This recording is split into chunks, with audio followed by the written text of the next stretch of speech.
Have you ever wondered what becomes of a name when no one remembers how to speak it?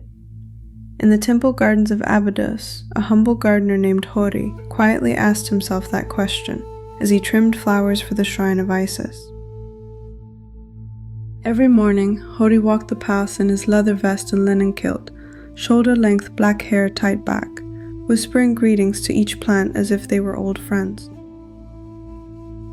He knew the moods of the lotus and the temper of the sycamores, which roots liked shade and which tiles soaked up too much heat from the sun. Yet for all his care and calloused hands, his name was rarely spoken inside the great halls where priests chanted and incense curled toward the painted ceilings. One day, while walking past a chipped memorial stele near the garden wall, he noticed something that made him stop. The stele's carved lines were still clear, but in the place where a person's name should have been, there was only a smear of broken stone and faded paint, as if the name itself had been stolen. Hori suddenly remembered how, weeks before, he had bumped the old stele with a heavy pot and seen a flake of stone fall. But if a name was lost, the cow might wander without finding its offerings. Guilt flowed through him like dark water. "What if a soul is waiting?" he whispered, "and the path is closed because I helped erase the only door?" Determined to set things right, Hori went into the temple's outer halls, where the walls were covered with painted gods and orderly rows of hieroglyphs. Inside, a senior scribe with neatly braided hair and a stiff linen robe looked up from his papyrus and frowned. "You are from the gardens," a man said. "So what business do you have with lost names?" Hori explained about the broken stele. He asked if there were records, old rolls of papyrus, that might reveal whose name had once been inscribed on the damaged stone. The scribe sighed and said, "The scrolls are far too many. It's like Wikipedia in here, and you can't even read." Then he added, "And I have no time to chase a gardener's errands."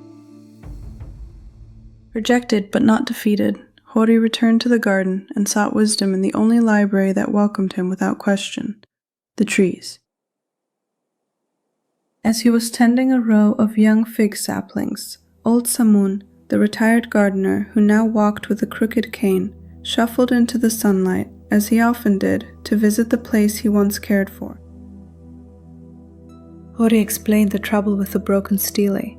The old man chuckled and said, "Oh, I remember when they set that stele up.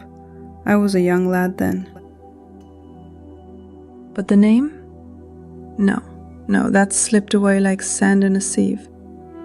Might have been a priest, or a singer of hymns, or someone else entirely. Nights passed, and Hori's sleep became shallow as a half-dried pool filled with restless reflections. He dreamed of blank cartouches floating like boats on the Nile, each one waiting for a name that would not come. One dream returned again and again.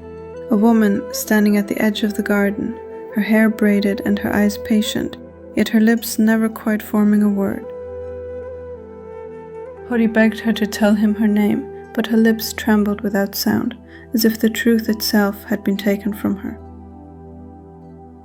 He woke with the tightness in his chest and went straight to the garden stele, the only place that felt close to her wordless sorrow. There he knelt, whispering a simple prayer that the gods would guide him toward the name she could not speak.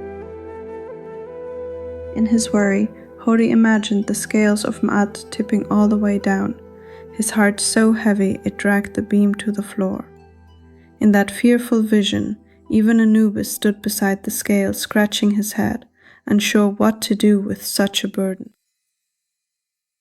His mind then conjured Ammit staring at him with a hungry gleam, licking her crocodile lips as if waiting for judgment.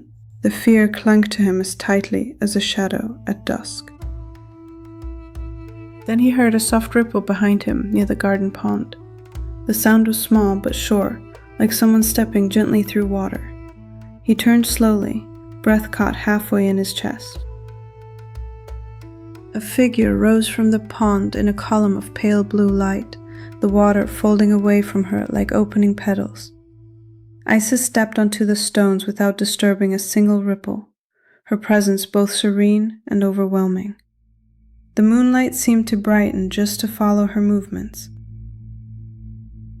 She stood before him and said that the soul of the silent woman was indeed still waiting, caught between worlds longer than she ever should have been. It was not entirely Hori's fault, she explained, because the netherworld had been drowning in a 50-year backlog from plague, famine, and Pharaoh's endless wars.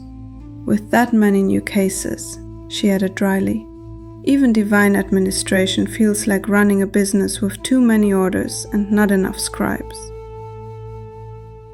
Then she knelt by the pond and swept her hand across its surface, and glowing drawings rose like living ink. The woman's life, her joys, her mistakes, her quiet rebellions. Scenes shimmered on the water in soft gold lines until the ripples carried them away again. And before vanishing, Isis said gently, "If I were you, I'd have a look at the trees behind the third chapel of Ma'at. That's where she used to play hooky when she was a novice." At the first light of dawn, Hori slipped quietly into the grove behind the third chapel of Ma'at, walking where Isis had told him the woman once used to hide. The gardens were still wrapped in pale gold mist, and every step felt like moving deeper into a memory waiting to be uncovered. There, on the rough bark of a sycamore fig, he found a name carved so faintly that daylight almost erased it. Hori traced the shallow grooves with trembling fingers. Hori stared at the faint carvings and whispered to himself, "That's a gardening tool. We call it a merit?" And as the word finally settled on his tongue, he breathed, "Her name was Merit. Her name was Merit." Hori turned and ran back toward the temple, his heart pounding with sudden certainty. For the first time since the stele broke, he knew exactly what he had to do. That same day, with the help of an apprentice carver, Hori repaired the damaged stele. Together, they restored the missing lines until the stone once again carried the name it had nearly lost. And somewhere far beyond the living world, the long-closed doors finally opened for Meret the hymn singer. Moral: a name remembered is a soul set free. Guard every story, for they guard thee.